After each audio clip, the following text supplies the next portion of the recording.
¿Qué tal? Buenas noches. Sean ustedes bienvenidos a este espacio de conversación de nombre Punto de Fuga. El gran maestro Pablo Iriarte está con nosotros. ¿Cómo está, maestro? Con el gusto Escucharlo de estar siempre con es usted. un placer. Igualmente, profesor. Hoy quisiera hablar de dos mujeres que para mí tienen fenómenos totalmente contradictorios. Eleanor Roosevelt, que es un ser de trascendencia universal, y Evita Perón, que es un ser que provocó un mito universal. ¿Con cuál quiere empezar, maestro? Primero haría una consideración de las dos. Casi fueron contemporáneas, pero no se conocieron.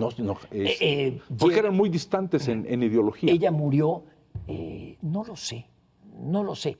Creo que si Evita Perón y Eleanor Roosevelt se hubieran conocido, es decir, hubiera llegado un poco antes al poder Perón, el peronismo no habría sido lo que es y el lastre que fue.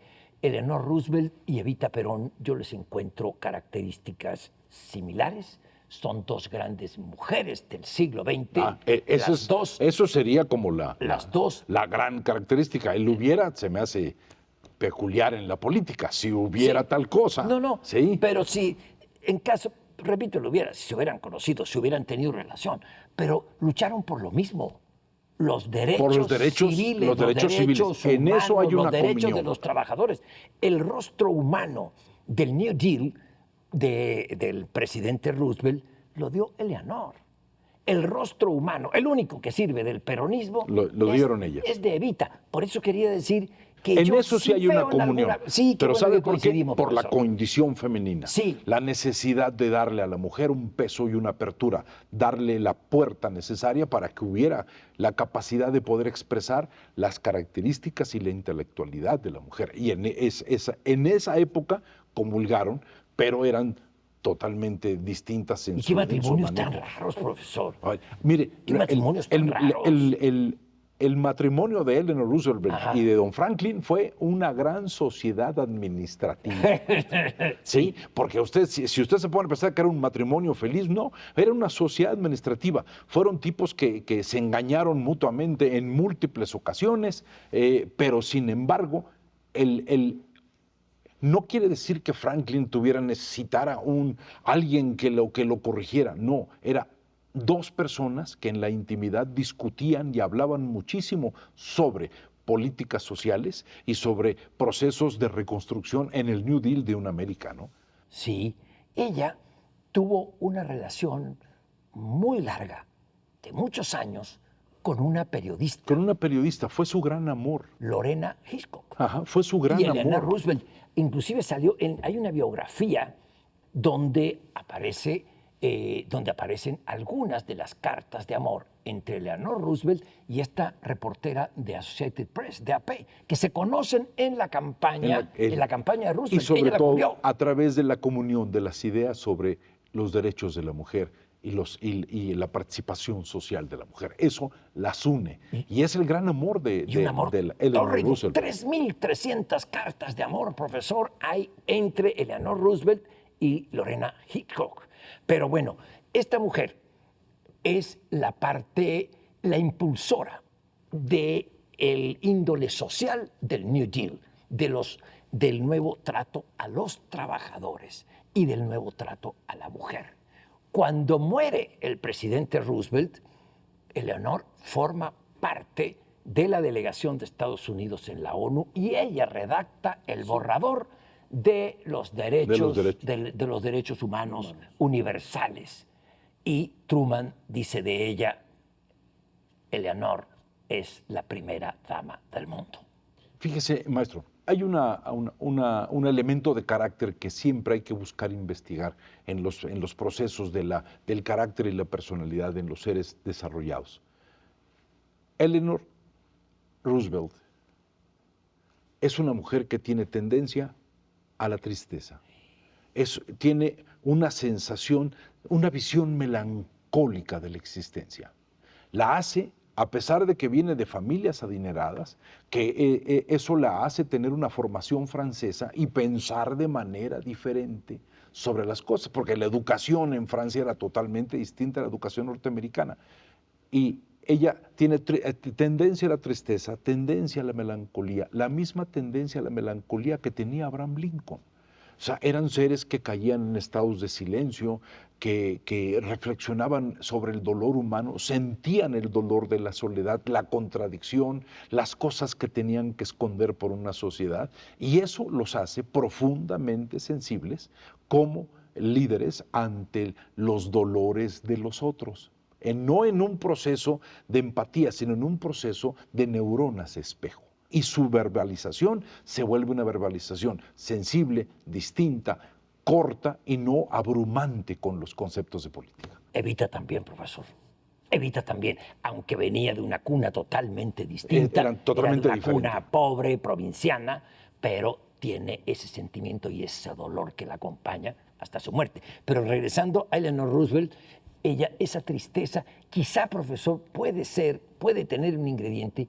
Ella perdió a su madre a los 10 años y a su padre también muy chica y lo perdió de alcoholismo. Entonces, el infierno familiar. Había un infierno familiar, como usted lo señala, pero ella no la abandona nunca esos momentos de depresión, de tristeza y que le hicieron refugiarse en el amor de esta periodista. De la Hitchcock. Y al presidente lo hicieron refugiarse en el amor de muchas mujeres, pero sobre todo de esta señora cuyo nombre Yo tampoco me acuerdo, pero qué gran comunicación tenía Franklin con Eleanor. Esa era una gran Lucy sociedad.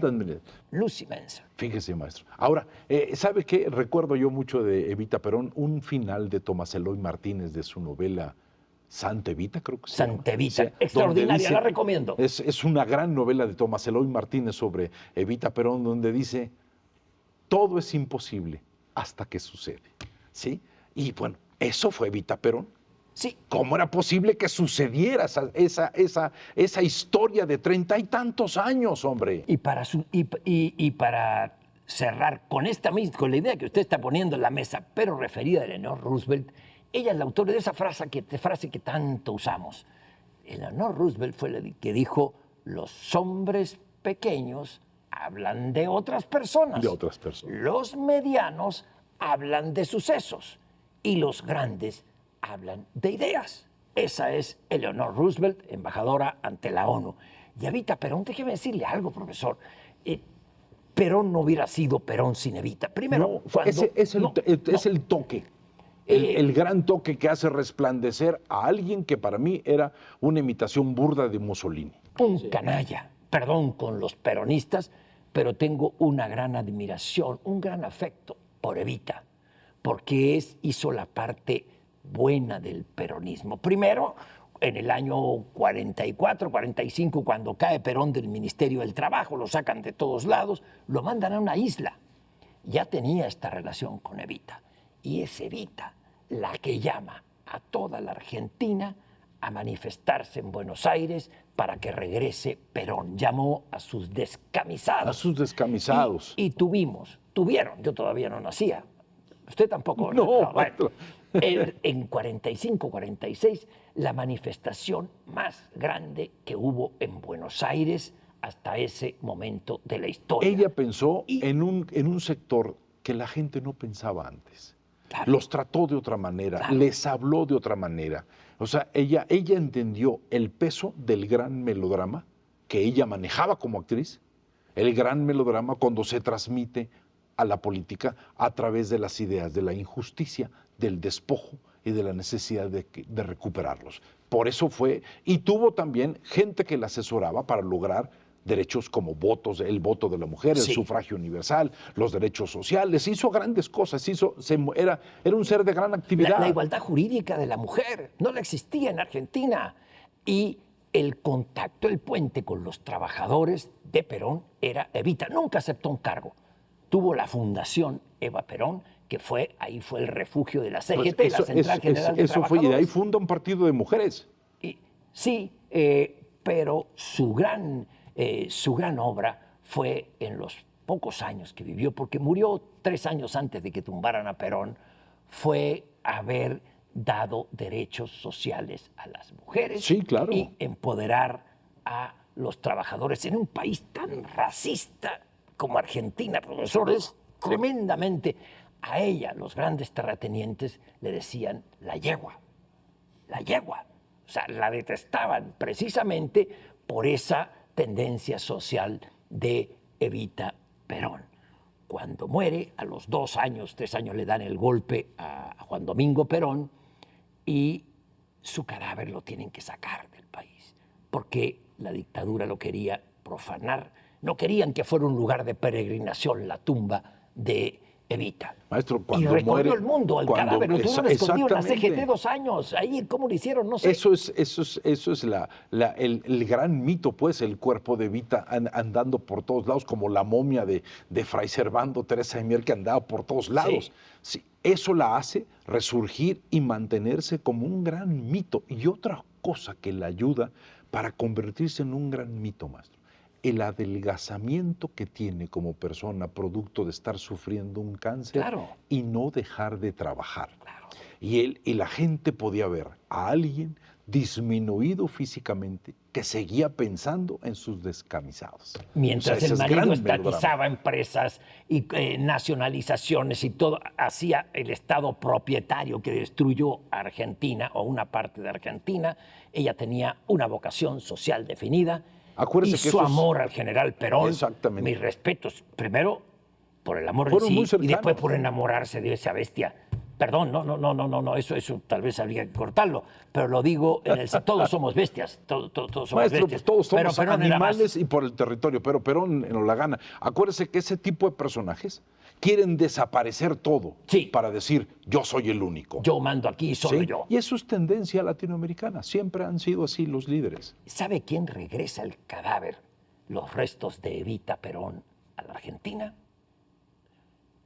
Cuando Perón regresa 73, 74 y regresa al poder con su nueva esposa, con Estela Martínez. Y le llaman Isabelita. Isabelita, ¿no? Porque ella era bailarina de cabaret y tenía el nombre artístico de Isabelita. ¿Y no había por ahí un tipo nefasto? Sí, López Rega. López Rega. Sí.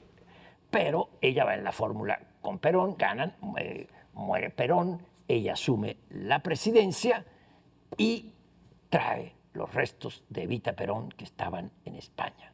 Un gran gesto de Estelita que luego se cargó a la ultraderecha con López Rega y vino el golpe de Estado de otro personaje más infame que Perón, maestro, llamado Jorge Rafael Videla. Esa es la historia más triste y más dolorosa que pueda tener ese país, pero grandes personajes estos dos, ¿no?